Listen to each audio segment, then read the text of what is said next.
வணக்கம் நேயர்களே, மேடை பேச்சு நிகழ்ச்சிக்கு உங்களை வரவேற்கும் நான் மனோஜ். மறைந்த முதலமைச்சர் ஜெயலலிதாவினுடைய அந்த மறைவு காரணமாக தமிழகம் முழுக்க பலரும் இரங்கல் கூட்டங்களை நடத்தி தங்களுடைய அந்த அனுதாபங்களையும் இரங்கல்களையும் தெரிவிச்சுக்கிட்டு இருக்காங்க. அதனுடைய ஒரு பகுதியாக நடிகர் சங்கத்தினுடைய சார்பாக முதலமைச்சர் ஜெயலலிதாவிற்கு இரங்கல் கூட்டமானது நடைபெற்றது. இந்த இரங்கல் கூட்டத்தில் பல திரைப்பிரபலங்களும் கலந்துக்கிட்டு முதலமைச்சர் ஜெயலலிதாவுடனான அந்த கலை பயணத்தின் போது அவரோடு சேர்ந்து பயணித்தவர்களும் அவரை இந்த கலைத்துறையில பார்த்து வியந்தவர்களும் கலந்து கொண்டு தங்களுடைய அவரை பற்றியான அந்த கருத்துக்கள் எல்லாம் பகிர்ந்து கொண்டாங்க. அதில் முழுக்க இந்த மேடை பேச்சு நிகழ்ச்சி முழுக்க நம்ம அந்த திரைப்பிரபலங்களுடைய நிலைவலைகளைத்தான் பார்க்க போகிறோம். அதில் முதலாவதாக நம்ம பார்க்க இருக்கிறது நடிகர் சிவகுமார். முன்னாள் முதலமைச்சர் ஜெயலலிதாவோடு சேர்ந்து சில படங்களை நடிச்சிருக்காங்க, அவரோடு தோழமை பாராட்டியிருக்காங்க. அவங்க முதலமைச்சர் ஜெயலலிதா நடிப்பு துறையில் இருக்கும் பொழுது அவருடனான அந்த நட்பு, அவர் செய்த சாதனைகள் எல்லாத்தையும் நினைவு கூர்ந்திருந்தார். இந்த இரங்கல் கூட்டத்தில் நடிகர் சிவகுமாரோடைய மேடை பேச்சு இப்போ பார்க்கலாம். சந்தோஷம். இங்கே வந்த உடனே ஜெயக்குமார் ஜெயலலிதா நம்ம மாதிரியே நம்ம எல்லாம் என்ன பண்ணிருக்க மாதிரி, டேய் நான் எம்ஜிஆர், நீ பிஎஸ்சி வரப்பா அப்படின்னு டுஷன் நம்மளை சண்டை போடும் குழந்தைகள அதெல்லாம் அவங்களும் பண்ணியிருக்காங்க. திடீர்னு இல்லை நான் தான் எம்ஜிஆர் சண்டை வந்தேன்னா உடனே இந்த அம்மா பூவா தலையை போட்டு தலை விழுந்தா நீ எம்ஜிஆர் முடிவு பண்ணி ஒரு தடவை தலை பையனுக்கு கூட ஒரு தடவை பொண்ணு குடி சண்டை போடுவாங்க. எல்லா குழந்தைகளும் மாதிரியே பள்ளிக்கூடத்துக்கு போனால் அம்மா இன்னைக்கு ஒரு மாதிரி இருக்குது, நாளைக்கு ஸ்கூலுக்கு போட்டுமா அப்படிமா ஒழுங்காக ஸ்கூலுக்கு போன்னு மிரட்டி அம்மா அனுப்புவாங்க. அது மட்டும் இல்லை, கேஜே சரசா டான்ஸு டீச் பண்ண வந்தாங்கன்னா எங்கள் வீட்டில் என் பொண்ணு அப்படி தான் பண்ணிச்சு. டான்ஸ் டீச்சர் வாசல் வந்தோடனே அப்படியே வயிற்று பிடிச்சி சுருட்டி, ஐயோ வயிற்று வலி தாங்க முடியலம்மா அப்படி கூப்பிடப்படுத்துவோம். சரி ஓகே கண்டிப்பாக டாக்டர் போடலாம், ரிஹர்சல் முடிச்சுக்கோ அப்படி டாக்டர் போடலான்னு அப்படி பயிற்சி கொடுத்து 1960 ஒரு 12 வயசு பொண்ணு, சின்ன பொண்ணுக்கு 6ஆம் சபாவில் டான்ஸ் அரங்கேற்றம் நடக்குது. சிவாஜி தலைமை தாங்கிறார். சிவாஜி தலைமை தாங்கி தங்கச்சிலை ஜெயதான் கொடுக்குறாங்க. கடைசியாக 60 ஆடிட்டு அடுத்த 6 வருஷத்தில் கலாட்டா கல்யாணம் ஜோடி சார். என்ன சார் அந்த பொண்ணு சின்ன பாப்பா கூட கலாட்டா கல்யாணம் அடித்து அது 100 days படம் போகுது. லா காலேஜில் ஒரு டான்ஸ் நடக்குது. ஒரு டான்ஸுக்கு எம்ஜிஆர் தாமதங்கிறாரு. அந்த ப்ரோக்ராம் முடிஞ்சு போய் கடைசியாக அடுத்த 10 வருஷத்தில் 65 கிட்டத்தட்ட 1001 நடிக்க ஆரம்பிக்கிறாங்க. நடித்தாங்க. கிட்டத்தட்ட எம்ஜிஆர் அவர்களும் அம்மாவும் சேர்ந்து 28 படங்களில் தொடர்ந்து பண்ணுறாங்க. 65 64 ஏபிசிஎல் பற்றி தோரா சொல்லிட்டான். ஏபிசிஎல்லில் சும்மா டாக்குமெண்ட்ரி ஃபிலிம் சொல்லி விவி கிரியோட மகன் படத்தை ஆரம்பித்து எடுன்னு எடுத்துகிட்டே போகிறான். சொந்த 10 நாள் முடிஞ்சு போட்டானுங்க. 1.5 வருஷம் எடுத்துகிட்டு துணியெல்லாம் வீட்டுக்கு கொண்டு போய் சாப்பாடு வீட்டுக்கு கொண்டு போய் நடித்து அந்த படத்தை பண்ணிட்டாங்க. 65 முடிஞ்சு 66 நல்லா ஞாபகம் வச்சுங்க, நான் அம்மாலாம் மோட்டார் சுந்தரம் நடிச்சிருக்கோம். மோட்டார் சுந்தரமில்லை வாசன் டைரக்ஷனில் நடிச்சிருக்கோம். அந்த டைமில் 66 இந்த பொண்ணு 17 படம் நடிக்க சார் ஹீரோயினை. சார் 12 மாதம் 17 படம் சார் முடிச்சிருக்கு சார். 17 படங்களில் ஹீரோயின் பண்ணியிருக்குது. 11 படம் ஹிட்டு. அடுத்து 67 அந்த சின்ன பொண்ணு 67 ஒரு 19 வயசில் அந்த பொண்ணு 1,32,000 ரூபாயில் அந்த வேதான நிலையத்தை விலைக்கு வாங்குச்சு. எவ்வளோ பெரிய ட்ராஜடி இருப்பாங்க. அந்த வீட்டுக்கு விலைக்கு வாங்கி உள்ளே போகும்போது அம்மா அதுக்கு இல்லைன்னு சொன்னால் இதை விட உலகத்தை என்ன சோதனைன்னு இதான் உட்காந்துருக்காங்க. உங்கள் ரஜினி என்னுடைய சகோதரன். அந்த சகோதரன் அக்னி ஷாட் ஷூட்டிங் போது நான் வீட்டுக்கு போனேன். கண்ணாடி மாளிகை வச்சுருப்பார் அவர். என்னையா எங்கேயோ புறப்பட்டு எங்கேயோ வந்துட்டுயா, இதை விட உனக்கு சந்தோஷம் என்னையா வேணா? என்ன சார் சந்தோஷம், போங்க சார். என்னையா உனக்கு பிரச்சனை அப்படின்னா? இல்லை எங்கள் அம்மா நான் நடிக்கும் போதை பற்றி எங்கள் அம்மா சந்தோஷப்பட மாட்டாங்க. ஆனால் எங்கள் அப்பா என்னை ரொம்ப பிரச்சனை என்கரேஜ் பண்ணுவார். இந்த வீட்டை அப்புறமா கண்ணாடி மாளிகையை கட்டி முடிச்சுட்டு இந்த கூட்டு பாருங்கப்பா வீடு காட்டலாம்னு சொல்லிட்டு நேராக புறப்பட்டு போனேன். ஒரு வாரம் முன்னாடி எங்கள் அப்பாவுக்கு அன்பார போச்சு சார். ரஜினி அதெல்லாம் எப்படி நீங்கள் ஈடுகட்டுவீங்க? எந்த அப்பா கொண்டாடினானோ அந்த அப்பனை கொண்டு இது பார் உங்கள் பையன் காட்டின பேரஸ்வான் காட்டலான்னா அப்புறம் கண்பார் போயிடுச்சு. எப்படி வலி இருக்கும்? ரஜினி சூப்பர் சாங்குறீங்க, அவன் வாழ்க்கை எப்படி நினச்சி பாருங்க. இதைத்தான் ஜெயலலிதா அவர்கள் அந்த 19 வயசை வீட்டை கட்டி முடிச்சுட்டு பார்த்தா வாழ்வதற்கு தயார் இல்லை. அதுக்கப்புறம் 68 வீடு கட்டுச்சு. என்டி ராமாராவ் கூட 12 படம் பண்ணியிருக்கு. எம்ஜிஆர் கூட 28 படம் பண்ணியிருக்கு. சிவாஜியோட 17 படம் பண்ணிச்சு. ஜெய்சங்கரோட 8 படம் பண்ணிச்சு. ரவிச்சந்திரனோட 10 படம் பண்ணிச்சு. இந்த பொடி பயிலோட 10 படம், 2 படம் ஜோடியாக பண்ணிச்சு. மிச்சம் 8 படங்களில் கெஸ்ட் அவங்க மெயின் ரோல் பண்ணுவாங்க, நான் சைடு ரோல் பண்ணுவேன். இப்படி எல்லாம் செய்து வாழ்ந்த ஒரு பெண், நம் ஜாதி பெண்.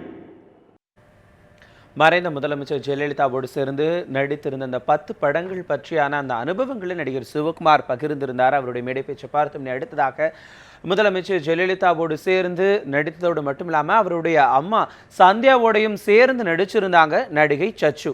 அவருடைய அந்த அனுபவங்களையும் நடிகை சச்சு பகிர்ந்திருந்தாங்க. அது மட்டும் இல்லாமல் நான் மறைந்த முதலமைச்சர் ஜெயலலிதாவை நான் செல்லம்மா அம்மு அப்படின்னு தான் அழைச்சிக்கிட்டு இருந்தேன். ஆனால் அவங்களுடைய சாதனைகள் எல்லாம் பார்த்த பிறகு அவரை நான் அம்மா அப்படின்னு சொல்லி அழைக்க ஆரம்பிச்சிட்டேன் அப்படின்னு சொல்லி அவங்க நெகிழ்ந்திருந்தாங்க. நடிகை சச்சுனுடைய மேடை பேச்சு இப்போ பார்க்கலாம்.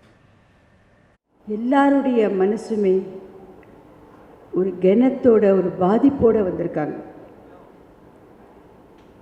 ஜெயலலிதா அவர்கள் பற்றி சொல்லணும்னா, நான் சந்தியாம்மா கூட நடித்த காலத்திலேருந்தே நான் வீட்டுக்கு போயிருக்கேன். ஆனால் அவங்களோட விளையாடுறதுல நானும் அவங்களும் என்னை விட கொஞ்சம் வயசு சின்னவங்க, 2 வயசு சின்னவங்க அவங்க. பட் இருந்தாலும் நான் பார்த்துருக்கேன். ஆனால் விளையாடக்கூடிய சந்தர்ப்பம் எனக்கு கிடைச்சதில்லை. ஏன்னா நான் ஷூட்டிங் போனதுனால அந்த வீட்டில் சும்மா பார்க்குறதோடு சரி, அப்போ ரொம்ப அதிகமாக பேச மாட்டாங்க. அதுக்கப்புறம் கூட ஆக்ட் பண்ணுற காலத்தில் பார்க்கும்போது ஃப்ரெண்டா, சிஸ்டரா, இந்த மாதிரி பல கேரக்டர்ஸ். ஆனால் எவ்வளோ ஒரு ரொம்ப பரிமாற்றமாக, ரொம்ப ஆர்ப்பாட்டமாகவும் பேச மாட்டாங்க. ஆனால் மனசுக்குள்ளே ஒவ்வொருத்தரை பார்த்தும் தனியாக ஒரு இடம் வச்சுருப்பாங்க. அது எப்போ அவங்களுக்கு என்ன சொல்லுவாங்க, எந்த நேரத்தில் சொல்லுவாங்கன்றது தெரியவே தெரியாது. அப்புறம் பழக அவங்க எம்பி ஆனப்புறம் நான் அடிக்கடி அவங்க வீட்டுக்கு முன்னாடிலாம் போவேன். ஒரு தீபாவளி வாழ்த்து சொல்லுவேன், பொங்கல் வாழ்த்து சொல்லுவேன், எல்லாத்துக்குமே. ஏன்னா எனக்கு என்னவோ தெரியல, அவங்க தனியாக இருக்காங்க. ஏன்னா அவங்க அம்மா போனப்புறம் ரொம்ப தனியாக இருந்தாங்க அவங்க. ஸோ அதனால் நான் அடிக்கடி போய் அவங்கக்கிட்ட ஏதாவது பேசி அந்த வாழ்த்து சொல்லிவிட்டு எப்படி பண்ணிட்டு வருவேன். எம்பி ஆன உடனே அவங்க பெட்ரூம் ஃபோன் நம்பரே எனக்கு கொடுத்துருந்தாங்க. அப்போல்லாம் லேண்ட்லைனு ஃபோன் பண்ணி, அம்மா நீங்கள் எம்பி ஆகிருக்கீங்க, உங்களுக்கு வாழ்த்து. அம்மு அப்படி தான் கூப்பிடுவேன். இப்போ தான் நான் அம்மான்னு சொல்கிறேன் அவங்கள. அந்த அம்மான்னு சொல்கிற வார்த்தை கூட என்னால் ஏற்றுக்க முடியல. ஏன்னா அவங்க இன்னும் சின்னவங்களாகவே பார்க்குறேன். அவங்கள ரொம்ப ஒரு இதுவாக பார்க்கல. ஆனால் மக்கள் எல்லாம் அவங்களுடைய அந்த பதவியிலையும் அவங்க பண்ண அந்த உதவிக்காமல் அவங்கள அம்மான்னு கூப்பிட்றாங்க இல்லையா, நாம் ஏன் கூப்பிடக்கூடாது அப்படின்றத நானும் அம்மான்னு சொன்னேன். அப்போ நான் சொன்னேன், முன்ன மாதிரி நான் உங்களை அடிக்கடி பார்க்க முடியாது, அதே மாதிரி பழக முடியாது, பரவாயில்ல, ஆனால் நீங்கள் வந்தது தான் சந்தோஷம், நான் பார்க்காததை பற்றி கவலை இல்லைன்னு. இல்லை சச்சு, நீங்கள் அப்படி நினைக்காதீங்க, நிச்சயமாக நான் ஒரு நல்ல இடத்துக்கு வருவேன், அன்றைக்கி உங்களை ஒரு முக்கியமான காரணத்தோடு கூப்பிடுவேன், நீங்கள் வரணும்னு சொன்னாங்க. அதே மாதிரி என்னை கூப்பிட்டாங்க, பேசினாங்க, எனக்கு ஒரு பொறுப்பு கொடுத்தாங்க. ஆனால் இந்த சினிமா உலகத்துக்கு கிடைச்ச பாக்கியம் அவங்க. அப்பேற்பட்ட ஒரு பேரை, ஒரு இடத்த அவங்க வச்சுட்டு போயிருக்காங்க. இதெல்லாம் நமக்கு பெருமை, நமக்கு தான் பெருமை. ஆனால் இன்றைக்கி நம்ம மட்டும் அவங்கள சொந்தம் கொண்டாட முடியாது. இந்த உலகத்தில் இருக்கிற அத்தனை பேருமே அவங்கள சொந்தம் கொண்டாடுறாங்க அம்மா அப்படின்னு சொல்லி. அப்பேற்பட்ட இடத்துல அவங்க இருக்காங்க. அவங்க இருக்கும்போது நமக்கு என்ன அப்படின்னா, நம்ம போய் எல்லாத்துக்கும் அவங்கக்கிட்ட சொல்ல மாட்டோம். ஆனாலும் அவங்க இருக்காங்க ஒரு இடத்துல. நம்ம ஏதாவது சொன்னால், நமக்கு ஏதாவது ஒன்றுன்னா அவங்க ஓடி வந்து செய்வாங்க. ஒரு வார்த்தை சொன்னால் போகிறோன்னு. நிச்சயமாக எல்லாருமே நடிச்சிட்டு இருந்தாங்க. அவங்க ரொம்ப இறுக்கமாக இருப்பாங்க. ரொம்ப எதையும் வெளிப்படுத்தி காமிச்சிக்க மாட்டாங்க. ஒரு கமெண்ட் சொல்ல மாட்டாங்க எடுத்த உடனே. இது எல்லாம் ஆனால் எல்லாத்தையுமே அவங்க திரையுலகத்தில் இருக்கிற ஒவ்வொருத்தரை பற்றியுமே தெரிஞ்சுக்கிட்டாங்க. இதில் சில பேரை பற்றிலாம், முன்னாடி இருந்தவங்க பற்றிலாம் அவங்களுக்கு தெரியணும் அப்படின்னா சொல்கிறதுக்கு ஆள் கிடையாது. ஸோ என்ன பண்ணுவாங்க, சச்சுவை கூப்பிடுங்க, அவங்கக்கிட்ட கேட்டால் தான் தெரியும். திடீர்னு கேட்பாங்க. ஒரு நாள் சந்திரகாந்தா எங்கே இருக்காங்கன்னு கேட்டாங்க. ஒரு நாள் பசுமூர்த்தி கிருஷ்ணமூர்த்தி அவர் டான்ஸ் இருந்தார், அவங்க இதில் யார் இருக்காங்க. இப்படி யாரையும் திடீர்னு ஒரு நாள் கூப்பிட்டு கேட்பாங்க, அவங்களாம் எங்கே இருக்காங்க, என்ன பண்ணுறாங்கன்னு கேளுங்க அப்படின்னு. முக்தா சாரை பற்றி கூட நான் ஒரு இதுக்காக போயிருக்கும்போது சொன்னேன். அப்போது அம்மா முக்தா சார் இந்த மாதிரி இருக்காருன்னு. அப்படியா, எங்கே இருக்கார், அவர் நல்லா இருக்காரா அப்படின்னாங்க. ஆமாம்மா நல்லா இருக்கார் அப்படின்னு சொன்னேன். அவங்க 60வது இதுக்கு போய் அவர் வீட்டுக்கு போய் காலில் விழுந்து அவங்க நமஸ்காரம் பண்ணாங்க.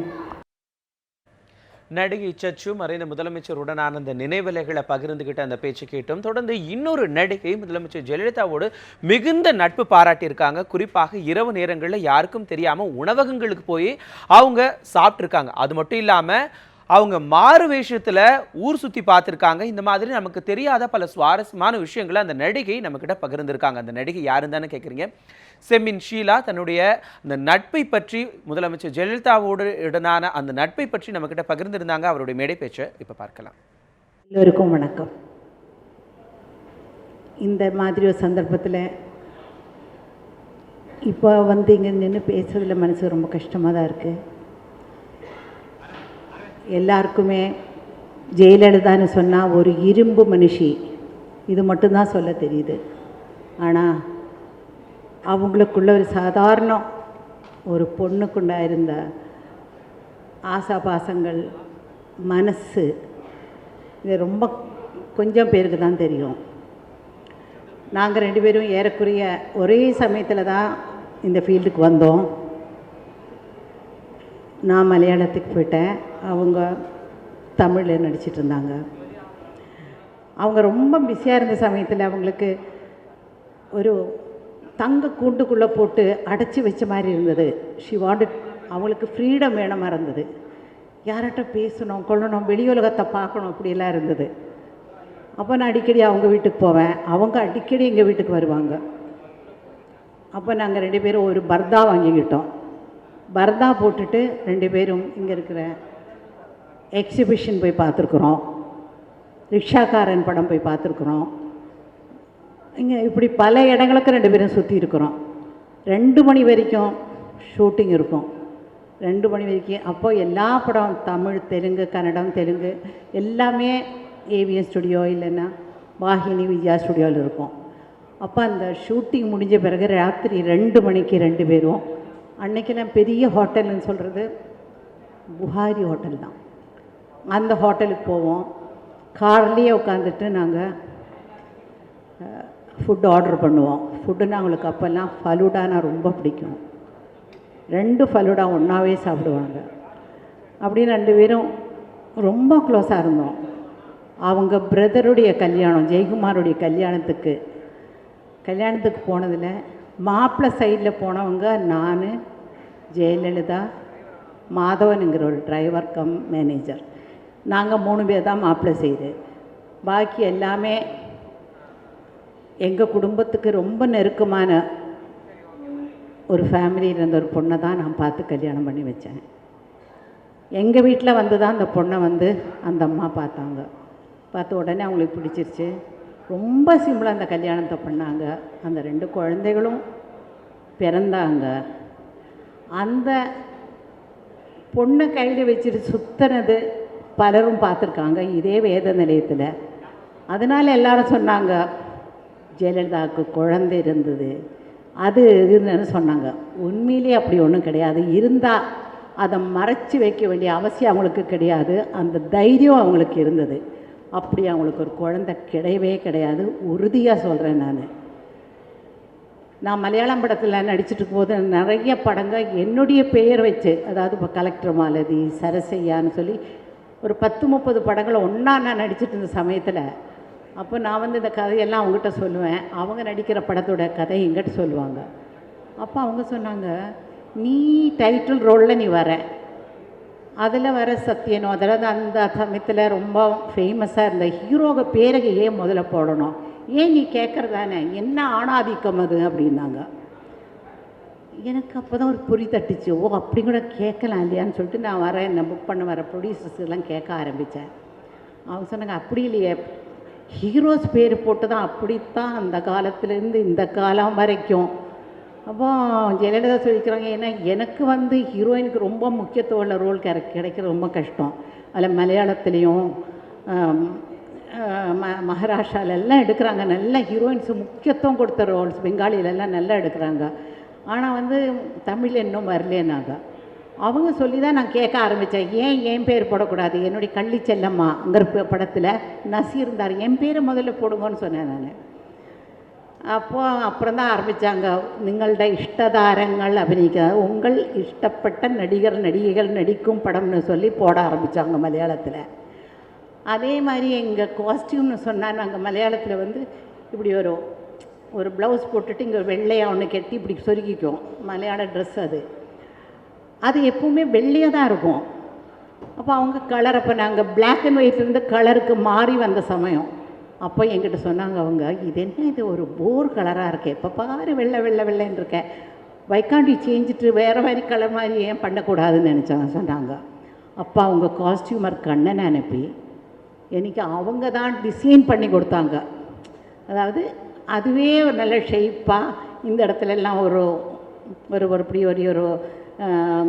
ஒரு ஃபேன் மாதிரி இப்படி வரும், அது மாதிரியெல்லாம் அவங்க டிசைன் பண்ணி கொடுத்தாங்க. ரொம்ப கலையுள்ள உள்ளவங்க. அவங்கள பற்றி சொல்லணும்னு எனக்கு ஒரு நிறைய இருக்கேன். நாங்கள் 2 பேரும் ஒரே சமயத்தில் தான் வீடு கட்டினோம். அவங்க ஆர்கிடெக்ட் கிட்ட சொன்ன முதல் வார்த்தை, I want a big library ஒரு 2000 ஸ்கொயர் ஃபீட்டில் ஒரு லைப்ரரி கட்டினாங்க. இருக்கிற அத்தனை புக்ஸும் அதுவும் இதுவும் எல்லாம் வச்சு கட்டினாங்க. நான் ஒரு வாட்டர் ஃபால்ஸு அது இதெல்லாம் வச்சு நான் கட்டினேன். ஸோ அவங்களுடைய பிரிவுங்கிறது யாருக்குமே தாங்கிக்க முடியாத ஒரு பிரிவு தான். மறைந்த முதலமைச்சர் ஜெயலலிதாவுடனான அந்த நினைவலைகளை அவருடைய இரங்கல் கூட்டத்தில் பல திரைப்பிரபலங்கள் பேசிக்கிட்டு இருக்காங்க. அதை தான் தொடர்ந்து நம்மளுடைய மேடை பேச்சு நிகழ்ச்சி முழுக்க பார்த்துக்கிட்டு இருக்கோம். அடுத்ததாக நம்ம பார்க்க போகிறது குழந்தை நட்சத்திரமாக முதலமைச்சர் ஜெயலலிதாவோடு நடித்த குட்டி பத்மினி தன்னுடனான அந்த அனுபவங்களையும் மறைந்த முதலமைச்சர் ஜெயலலிதா எந்த அளவிற்கு தனக்கு உதவி இருக்காங்க, அவங்களுக்கு என்னென்னவெல்லாம் பிடிக்கும் அப்படின்னு சொல்லி தனக்கு தெரிஞ்ச விஷயங்கள் எல்லாம் பகிர்ந்திருக்காங்க. குட்டி பத்மினியுடைய மேடை பேச்சு இப்போ பார்க்கலாம். டாக்டர் ஒரு சிறந்த தலைவியாக தான் தெரியும். அவங்களும் சராசரி ஒரு பெண்ணாக தன் வாழ்க்கையில் முன்னேறுவதற்கு எவ்வளவு சிரமப்பட்டிருக்காங்கன்னு தெரிஞ்சதில் நானும் ஒரு பெண். அவங்களோட பரிச்சயம் என்னுடைய 6 வயசில் மோட்டார் சுந்தரம் பிள்ளை அப்படிங்கிற படத்துலேருந்து எனக்கு அவங்களோட பரிச்சயம் கிடச்சிது. அதுக்கப்புறம் அவங்களோட நான் 17 படம் ஆக்ட் பண்ணியிருக்கேன். தமிழ், தெலுங்கு, கன்னடம் நிறைய படம் ஆக்ட் பண்ணியிருக்கேன். சின்ன பிள்ளையில் நான் பள்ளிக்கூடம் போகாததுனால எனக்கு நிறைய விஷயங்கள் தெரியாது. இங்கிலீஷ் மட்டும் பேசுவேன். ஸோ ஷூட்டிங்கில் ரொம்ப தொண நைட்டில் நாங்கள்லாம் சாரதி ஸ்டூடியோஸில் அப்போ ஏசி ரூம் கிடையாது, மொட்டை மாட்டை தான் படுத்திருப்போம். இந்த நட்சத்திரம் எப்படி வந்துச்சு, இந்த நிலா எப்படி வந்துச்சுன்னு அவங்களுக்கு கேள்வி கேட்டு தொலைப்பேன். ரொம்ப பொறுமையாக எல்லாத்துக்கும் எனக்கு பதில் சொல்லுவாங்க. ஒரு அடல்சன்ட் ஏஜ் வந்தபோது எனக்கு சினிமா ரொம்ப கிடைக்கல. எங்கள் அம்மாவுக்கு ஸ்ரீதேவி பெரிய நடிகை ஆகிட்டாங்க, கமலஹாசன் பெரிய நடிகர் ஆகிட்டார். நான் மட்டும் இன்னும் முன்னேறலையே ரொம்ப ஆதங்கம் இருந்தது. அப்போ அவங்க எங்களை வீட்டுக்கு கூப்பிட்டுருந்தாங்க. அப்போ தான் கிரகப்பிரவேசம் நடந்திருந்தது. பார்த்தீங்களா ராதாம்மா, பார்த்து எங்கள் அம்மா கட்டினாங்க. இந்த வீட்டில் எங்கள் அம்மா இல்லை பார்த்தீங்களா அப்படின்ட்டு ரொம்ப ஃபீல் பண்ணாங்க. அம்மா ஆசீர்வாதம் பண்ணுங்கன்னு சொல்லி அம்மாட்ட ஆசீர்வாதம் வாங்கினாங்க. அப்போ என்னை தனியாக ரூம்குள்ளே கூட்டிகிட்டு போயிட்டு ஒரு பீரோவை திறந்து உனக்கு என்ன புடவை பிடிக்குதோ எடுத்துக்கோனாங்க. சொன்னேன், இல்லைக்கா எனக்கு புடவெல்லாம் வேண்டாம் அப்படின்னேன். ஏன் டல்லாக இருக்க சொல்லு அப்படின்னாங்க. இல்லைக்கா எனக்கு சினிமா நடிக்கவே பிடிக்கல, ஆனால் நடிங்கிறாங்க எங்கள் அம்மா அப்படின்னேன். நீ ஏன் கவலைப்படுற அப்படின்னு சொல்லிட்டு எங்கள் அம்மாவை கூப்பிட்டு, தயவுசெய்து அவளை ஃபோர்ஸ் பண்ணாதீங்க, let her live the life what she wants, there is something very big waiting for her. அவள் ஆண்டர்ப்ரனர் ஆகணும்னு ஆசைப்படுறா, ப்ளீஸ் டோன்ட் ஃபோர்ஸ் ஹர். நான் பண்ண ஒரு இதை அவளுக்கு யாரும் எந்த ஒரு மாதிரி அவளுக்கு ஃபோர்ஸ் பண்ணக்கூடாதுன்னு சொல்லி சத்தியமானிலேருந்து எங்கள் அம்மா she left me on my own dreams to live my dream to become an entrepreneur. அம்மாக்கு ஐ ரியலி மிஸ் யூ. அவங்க சீமானதுக்கப்புறம் ரொம்ப பக்கத்தில் போகக்கூடிய வாய்ப்பு கிடைக்கல, போக வேண்டிய ஒரு அவசியமும் இருக்கலை. ஆனால் அவங்களுக்கு செண்பகப்பூ ரொம்ப பிடிக்கும். அதனால் எப்போ பெங்களூர் போனாலும் நிறைய செண்பகப்பூ வாங்கிட்டு வந்து அவங்க வீட்டில் கொடுத்து அனுப்புவேன். நான் நிறைய படம் சஃபேர் தேட்டர்லேயும் ப்ளூ டைமண்ட்லேயும் அவங்களோட எக்கச்சக்க படம் பார்த்துருக்கேன். அவங்க ஆத்மா சாந்தி அடையணும். மிக சிறந்த ஒரு தலைவி, ஒரு நல்ல டிசிப்ளின். அதாவது தான் எடுத்த ஒரு முடிவு அதை எக்காரத்தை கொண்டு அவங்க மாற்றிக்கவே மாட்டாங்க. அதனால் எவ்வளோ துன்பகம் வந்தாலும் அதை அவங்க ஃபேஸ் பண்ணுவாங்க. ஸோ அவங்கள இன்றைக்கி நம்ம இழந்துட்டோம். பட் அவங்களுடைய ஆத்மா நம்மளை சுற்றி இருக்கும். ஏன்னா அவங்க விமனுக்காக பண்ணது பல நல்ல காரியங்கள். நான் ஒரு 3 குழந்தைங்களுக்கு ஒரு தாய். அவங்க இருந்தாங்கன்னா லா அண்ட் ஆர்டர் அவ்வளோ பர்ஃபெக்டாக இருக்குது. கந்துவட்டி பிரச்சனை, இந்த கட்ட பஞ்சாயத்து பிரச்சனை, நைட்டு பப்பு பிரச்சனைன்னு எல்லாமே குறைஞ்சிடும். So we really it's a great loss. So அங்கிளை பற்றி சொல்லணுன்னா, நான் ரொம்ப குட்டி பொண்ணு. அவர் நாடகத்தில் நிறைய ஆக்ட் பண்ணியிருக்கேன். நான் ஒரு சீரியல் பண்ணும்போது எங்கே பிராமணன் அப்படிங்கிற ஒரு புஸ்தகத்தை படிச்சுட்டு பயந்து போனேன். அங்கிள் இந்த சீரியல் நான் பண்ணணும் அப்படின்னு சொன்னோடனே உடனே எனக்கு அதை கொடுத்தாரு. பட் ஏதோ ஒரு காரணத்தினால என்னால் ப்ரொடியூஸ் பண்ண முடியல. அப்போ என்னை கூப்பிட்டு கேட்டார், ஏண்டி இதை இன்னொருத்தர் கேட்குறாங்க, கொடுக்குறேன்டி, நான் காசு கொடுத்துட்றேன், கொடுக்குறியா எனக்கு திருப்பி அப்படின்னு கேட்டார். என்ன அங்கிள் இதுக்கு போய் காசெல்லாம் கொடுக்குறேங்கிறீங்க? இல்லை நீ என்கிட்ட கொடுத்து தானே வாங்கினேன் அப்படின்னாரு. நோ எடுத்துக்குங்கன்னு சொல்லி நான் அவருக்கு அந்த சீரியலில் கொடுத்துட்டேன். நான் தான் கிரேட் பர்சன். ஒரு தடவை யாரோ ஒருத்தர் பார்க்க வந்தப்போ, ஏன்பா நான் அமைச்சரோட ஃப்ரெண்டுன்னு பார்க்க வராங்களா இல்லை சோவா பார்க்க வராங்களான்னு முதல்ல கேளு அப்படின்னு சொல்லி, அந்த மாதிரி ஒரு ஸ்ட்ரிக்டாக யாரும் தன்னை ஒரு இதாக உபயோகப்படுத்திடக்கூடாதுங்கள ரொம்ப கேர்ஃபுல்லாக இருந்தாலும் ரியலி ரொம்ப ஒரு பெரிய ஒரு நல்ல மனுஷனை நம்ம இழந்துட்டோம். கண்டிப்பாக இப்படி ஒரு அற்புதமான ஒரு நிகழ்ச்சியை நடத்தி நம்மளுடைய மனத்தாங்களெல்லாம் இங்கே கொட்டுறதுக்கு ஒரு வாய்ப்பு கொடுத்த நடிகர் சங்கத்தோட எல்லா உறுப்பினருக்கும் நன்றி.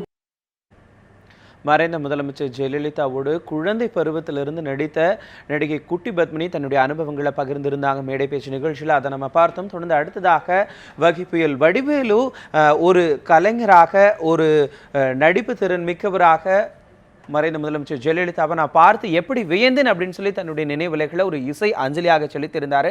அடுத்ததாக வடிவேலனுடைய மேடை பேச்சு இப்போ பார்க்கலாம். ஒரு அழகாக ஒரு படத்தில் ஒரு சரணம் சொல்லுவார், கவிஞர் எழுதியிருப்பார். கன்றின் குரலும் கன்னி தமிழும் சொல்லும் வார்த்தை அம்மா அம்மா. கருணை தேடி அலையும் உயிர்கள் உருகும் வார்த்தை அம்மா அம்மா. கன்றின் குரலும் கன்னி தமிழும் சொல்லும் வார்த்தை அம்மா அம்மா. கருணை தேடி அலையும் உயிர்கள் உருகும் வார்த்தை அம்மா அம்மா. எந்த மனதில் பாசம் உண்டோ அந்த மனமே அம்மா அம்மா. அந்த வரியை கேட்கும் போது ரொம்ப உண்மையிலே எல்லாருக்குமே கண்ணீர் விட்டுரும். இன்பக் கனவில் அள்ளி தரவே இறைவன் உன்னை தந்தானம்மா அப்படின்னு பாடுவார். இந்த இடத்துல அந்த பாட்டு ரொம்ப அதே மாதிரி புரட்சித் தலைவருடைய பாடலில் இந்த புரட்சித் தலைவிக்கு அவர் ஒரு அழகான ஒரு வரி இந்த நேரத்தில் அவங்களுக்கு பொருத்தமாக இருக்குன்னு நினைக்கிறேன். மேக வீதியில் நடப்பான் உயிர் மூச்சினிலே கலந்திருப்பான். மேக வீதியில் நடப்பான் உயிர் மூச்சினிலே கலந்திருப்பான். மலைமுடி தொடுவாள் மலர் மனம் தருவான் மங்கள வாழ்வுக்கு துணை இருப்பான். மலைமுடி தொடுவாள் மலர் மனம் தருவான் மங்கள வாழ்வுக்கு துணை இருப்பான். தாயில்லாமல் நாம் இல்லை. இந்த இடத்துக்கு உண்மையிலே அவங்க வந்து எல்லார் உயிர் மூச்சிலும் இன்றைக்கி இருக்கிற அளவுக்கு அவங்க எல்லார் மனசில் நிறையா பதிஞ்சிட்டு போயிட்டாங்க. அந்த அளவுக்கு மக்கள் செஞ்சுருக்காங்க. இன்னொரு படத்தில் ஒரு அழகான அந்த ஒரு வரியை மட்டும் நான் சொல்லிட்டு முடிச்சிடுறேன். அதாவது வந்து இவங்க வந்து பிறந்தது ஸ்ரீரங்கம். அதில் வந்து அந்த ரங்கநாத சுவாமியுடைய பக்தர் அவங்க ஒரு கண்ணபெருமானை அதிகமாக வணங்கினவங்க. அவங்க நாமத்திலே தெரியும் அந்த இறைவனை ரொம்ப அதிகமாக அவங்க வணங்குறது வச்சது. அதாவது அரசியல் மட்டும் இல்லை, நடிப்புத்துறையிலையும் பெரிய நட்சத்திரமாக திகழ்ந்து அரசியலையும் பல போட்டிகளில் போராடி ஜெயிச்சு அடித்து தனியாக வர்றாங்கன்னா உண்மையிலே வந்து கடவுளுடைய அருள் இல்லாமல் அந்த இடத்துக்கு அவங்க வந்திருக்கவே முடியாது. பல போராட்டங்களை அடித்து தூள் கிளப்பி சுக்குன்னு ஒரு ஆக்கி ஜெயிச்சு வந்தவங்க. அந்த பெண்ணுக்கு அப்படி ஒரு தைரியம் கடவுளை தவிர யாராலையும் கொடுக்க முடியாது. ஒரு படத்தில் ஒரு வரி வரும், அதில் ஒரு 2 வரி மட்டும் நான் சொல்லிட்டு முடிச்சிடுறேன். ஒரு கண்ணன் பாடுவார். அந்த கண்ணன் மக்களை பார்த்து பாடுற மாதிரி அப்படி நான் நினைக்கிறேன். நான் அது இந்த இடத்துல ஒரு 2 வரி நான் சொல்லிடுறேன். நான் மரணத்தை எண்ணி கலங்கிடும் விஜயா மரணத்தின் தன்மை சொல்வேன். சங்கீதம் தெரியாது எனக்கு, ஓரளவுக்கு எனக்கு தெரிஞ்சதை பாருங்கள். தவறாக இருந்தால் நீங்கள் சரி பண்ணிக்கங்க. மரணத்தை எண்ணி கலங்கிடும் விஜயா மரணத்தின் தன்மை சொல்வேன். மானிடர் ஆன்மா மரணமே இயலாது மறுபடி பிறந்திருக்கும். மேனியை கொள்வாய் மேனியை கொள்வாய் தீரத்தில் அதுவும் ஒன்று. நீ விட்டு விட்டால் அவர்களின் மேனி என்றுதான் தீரும் ஓர் நாள்.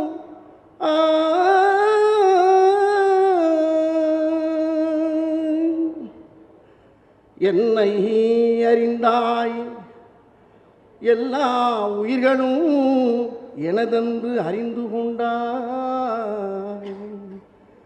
கண்ணன் மனதும் கல்மனதன்றோ காண்டீவம் நழுக விட்டாய் காண்டீவம் நழுவ விட்டாய். மன்னனும் நானே மக்களும் நானே மரம் செடி கொடியும் நானே. சொன்னவன் கண்ணன் சொல்பவன் கண்ணன் துணிந்து நின் தர்மம் வாழ்க.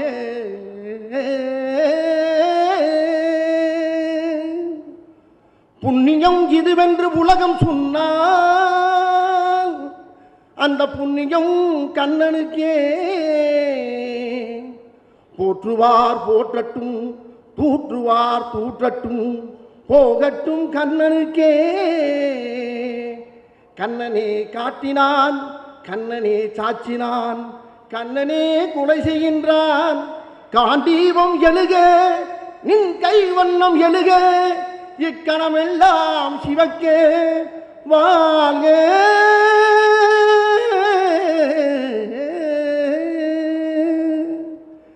இப்படித்தான் இந்த நேரத்தில் அவங்க நினச்சி அழுதுகிட்டு இருக்க அத்தனை மக்களுக்கும் ஆறுதல் சொல்ல என்னால் முடியுது. அது நான் சொல்லலை, அவங்க வணங்கின அந்த கண்ணபெருமான்னு சொல்கிற மாதிரியே இருக்குது. அவங்களுக்கு சாவே கிடையாது, அவங்க தெய்வமாக மாறிட்டாங்க. அவங்க ஆன்மா சாந்தி அடையணும். அதே மாதிரி ஐயா சோய்யாவுடைய ஆன்மாவும் சாந்தி அடையணும். எல்லாரும் நடிகர் சார்பாக நான் இருக்கிறேன். எனக்கு இந்த வாய்ப்பை கொடுத்தது ரொம்ப மறைந்த முதலமைச்சர் ஜெயலலிதாவை ஒரு ஆட்சியாளராக மட்டும் இல்லாமல் கலைத்துறையில் அவர் கோலோற்றி இருந்த அந்த காலகட்டத்தில் அவர் புரிந்த அந்த சாதனைகளெல்லாம் திரைத்துறையினர் நடத்திய அந்த இரங்கல் கூட்டத்தில் பல கலைத்துறையினரும் தங்களுடைய அனுபவங்களாக நினைவலைகளாக பகிர்ந்துக்கிட்டாங்க. அதை பார்த்தோம். இத்தோடு இந்த வாரத்தோடு மேடை பேச்சு நிகழ்ச்சி முற்று பெறுகிறது. வணக்கம்.